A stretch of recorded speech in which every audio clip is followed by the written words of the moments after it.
트럼프 대통령과 먼 사람들이 아니라 매우 가까운 사람들이라는 것입니다. 백악관 바로 옆에서 트럼프를 지켜본 볼턴 전 특별안보보좌관이 그랬으며, 트럼프의 조카라는 메리 트럼프는 가족으로서 그의 성장 과정을 그린 책을 펴내 직격탄을 날리고 있습니다. 이와 같은 트럼프 폭로 내용은 그의 다양한 움직임을 가늠해 볼 수 있는 중요한 자료가 되기도 합니다. 최근 월스트리트 저널은 다시 한번 트럼프 대통령이 주한미군을 철수할 수 있다는 구체적인 보도를 하기도 했습니다. 볼턴도 그러한 이야기를 수차례 한 바 있기 때문에 지인들의 폭로 내용에 한국도 관심을 두게 되는 것이죠. 그런데 이번에 트럼프에 대해 폭로한 사람은 같은 공화당의 호건 메릴랜드 주지사입니다. 볼턴 전 백악관 특별안보보좌관의 경우에는 폭로된 내용이 과연 진실인가에 대해서 의문이 들었습니다. 왜냐하면 한국의 청와대에서도 상당 부분 사실이 왜곡되어 있다며 이례적으로 볼턴을 비난했었고, 트럼프 대통령은 이런 기사를 다룬 한국 연합뉴스의 영문판 기사를 그대로 트윗하기도 했습니다. 트럼프 대통령은 한국 뉴스를 트윗하면서 볼턴은 거짓말을 얘기하고 있다며 자신을 정당화했습니다. 한편 트럼프 대통령은 한국에서 호불호가 갈릴 수는 있으나 나름대로의 호평을 받는 미국 대통령이기도 합니다.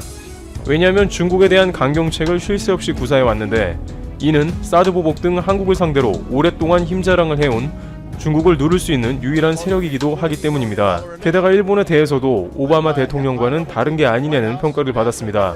오바마 대통령 시기에 이루어진 각종 한일 관련 문제에서 그는 일본을 지지해 왔습니다만, 트럼프 대통령은 일본에 대해서 거친 입장을 반복했고, 특히 북한 문제에 관해서는 한국과 북한만을 상대하면서 재팬 패싱을 하기도 했기 때문에 일면 한국 대중들에게 그래도 속 시원한 면이 있는 대통령이라는 평을 받은 것이죠. 게다가 최근 G7에 한국을 초대하려고 양국 정상에 관련 통화를 하는 등 일본의 입장은 신경도 안 쓰고 한국을 강대국 라인으로 포함하자는 취지의 G11 입성에 적극적인 면을 보이기도 한 것입니다. 중간중간 방위비 등의 돈 이야기 때문에 점수는 깎이나 나름대로는 한국의 호평을 받아온 대통령인 것입니다. 그런데 이번 호건 주지사의 폭로는 한국 입장에서 적지 않은 충격을 안겨주고 있는 것으로 전해집니다. 호건 주지사는 볼턴과는 달리 한국에서 매우 신뢰하는 주지사로, 이번에 미국 코로나 사태에서 한국과 긴밀하게 협력하며 진단키트를 주고받는 등 한국 언론상에도 잘 알려진 인물이라 발언에 무게가 실리는 것입니다. 그는 트럼프 대통령이 지난 2월 문재인 대통령과 상대하는 것을 좋아하지 않는다면서 한국 국민에 대해서도 거친 말로 표현했다고 전했습니다.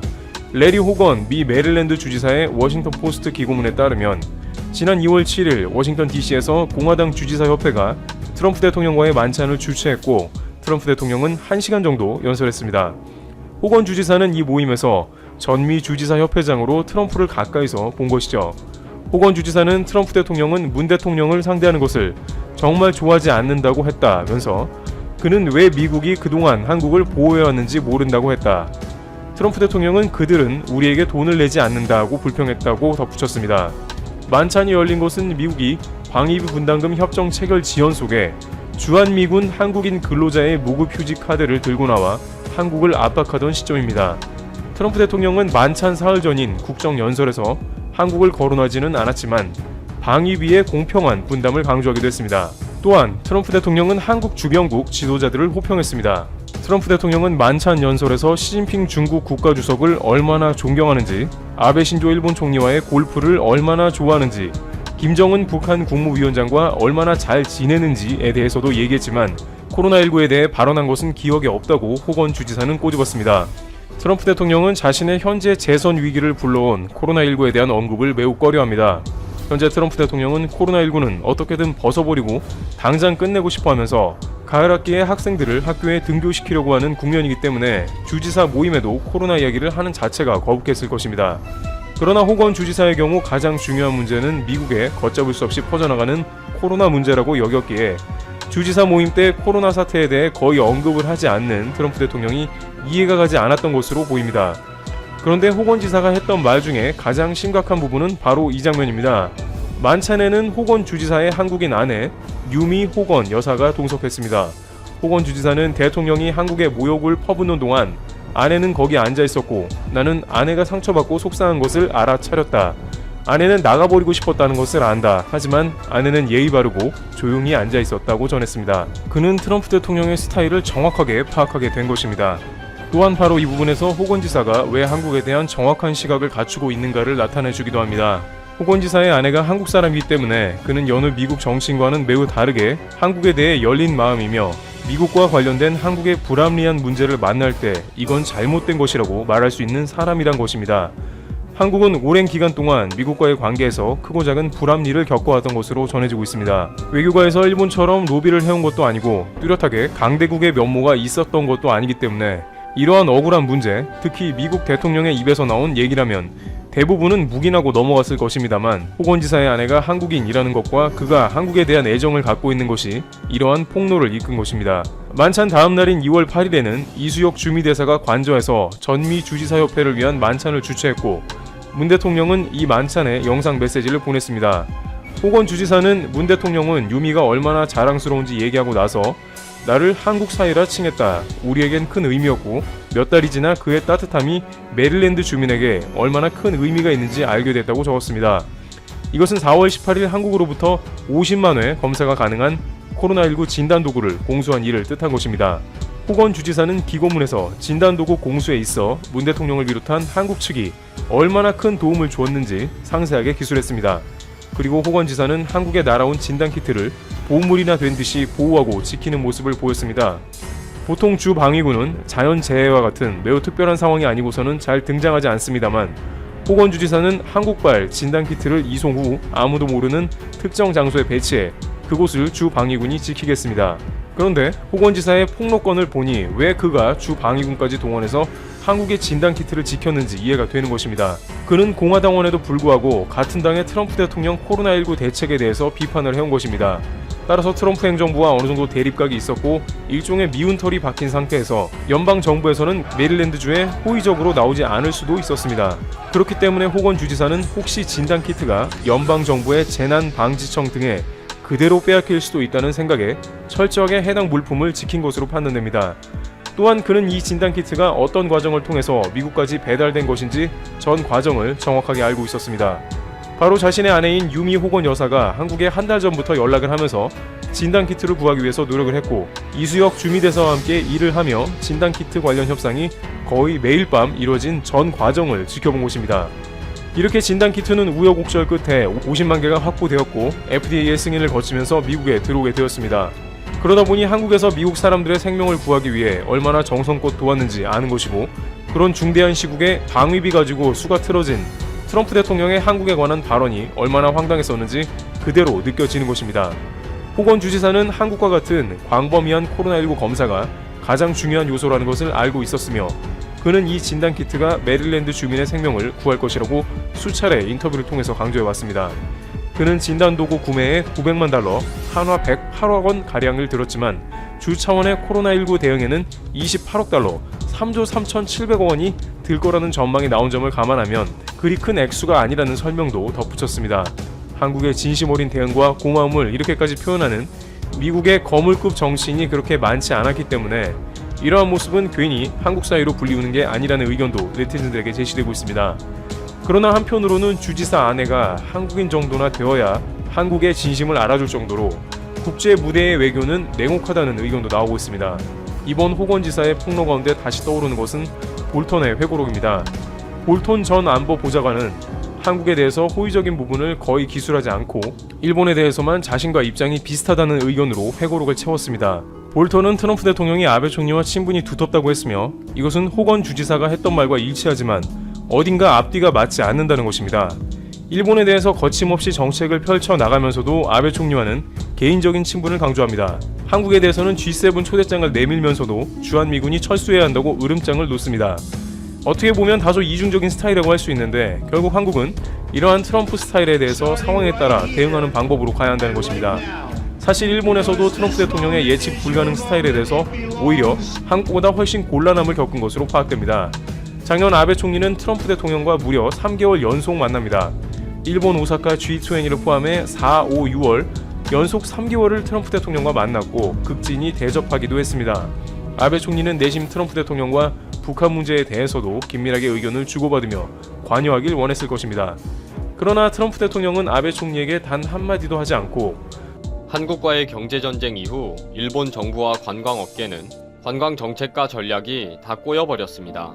최근에는 중국인 관광객이 늘어나도 일본 경제에는 아무런 실익이 없다는 사실이 밝혀졌습니다.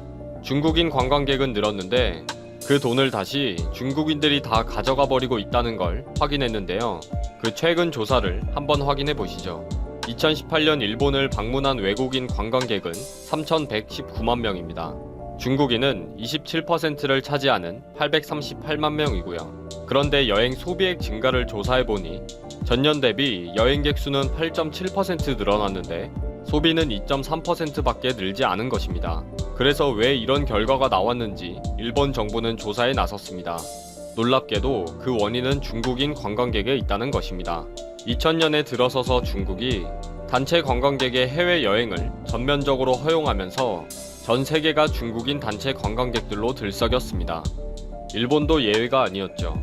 그런데 얼마 지나지 않아서 일본 여행사들이 중국 단체 관광객들을 받지 않게 되었는데 문제는 중국이 요구하는 관광 요금이 터무니없었기 때문입니다.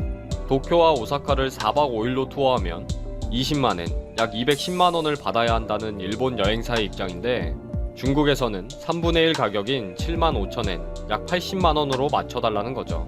뭐 말도 안 되니까 일본 여행사들은 다 포기해버렸답니다. 그러면서 그걸 중국인이 운영하는 여행사들이 그냥 싹 다 쓸어가 버린 것입니다. 그러면 그 중국인 여행사는 어떻게 이익을 취하느냐? 다 아시는 것처럼 특정 면세점이나 상점에 가서 상품을 구매하도록 하고 수수료를 챙기는 것입니다. 인간관계를 중시하는 중국인들은 해외여행을 갔다 오면 주변인들에게 선물을 돌리면서 관계를 만들어간다는 것을 일본인들은 몰랐던 거죠. 물론 이때도 중국인이 운영하는 상점이 최우선 방문지가 되는 거고요. 말도 잘 통하니까 수수료 문제도 뭐 이심전심일 테니까요. 결국 조사를 해보니 중국인이 운영하는 여행사가 중국인이 운영하는 상점에 가서 단체 중국인들이 폭풍 구매를 하도록 하는 시스템이라는 거죠. 그래서 제로달러 투어리스트라는 말이 나오게 된 것입니다. 그러던 중 새로운 변화가 생기게 되었는데 2016년 중국 정부에서 무분별한 단체 관광을 관리하기 시작한 것입니다. 해외에서 구매한 물품을 엄격하게 검사하고 관세를 부과하기 시작하면서 특정 면세점에 몰려다니는 저가 여행 패키지가 줄어들고 개인 관광객이 늘어났습니다. 일본은 이 좋은 기회를 잘 활용하기 위해 좋은 호텔을 구비하기 시작합니다. 러브 호텔 등을 국가 보조금으로 소규모 비즈니스 호텔로 증개축하도록 지원했습니다. 그랬더니 이번에는 일본 거주 중국인들이 불법 민박을 시작했습니다. 개인 관광객들이 가격이 저렴한 호텔을 개별적으로 알아보게 되니까 도쿄 근교의 아파트를 몇 개 빌려서 민박 사업을 한 거죠. 최저 2박을 기준으로 하루에 800위안, 약 13만원에 제공했습니다. 일본은 민박법이 있어서 181수의 영업일수 제한이 있는데 제일 중국인이 하는 무등록 불법 민박은 통계에도 잡히지 않을 정도로 인터넷상에서 중국인 관광객과 사전 예약과 결제를 해버리는 거죠. 또 일본이 골치 아파하는 것이 하얀색 번호판을 가진 불법 택시, 시로타쿠입니다. 일본은 자동차 운송업을 하는 택시 등은 녹색 번호판, 승용차는 하얀색 번호판을 달고 있습니다. 자연히 불법 영업을 하면 단속 대상이 되고 관광객까지 처벌을 받아서 재입국이 불가능할 수도 있습니다. 그럼에도 단속이 어려운 이유는 중국의 배차 앱을 이용해 이미 예약과 결제를 완료한 상태에서 일본 입국을 하기 때문입니다. 그러니 막상 단속이 되어도 친척이다, 친구다, 지인이다 하면 대책이 없다는 거죠.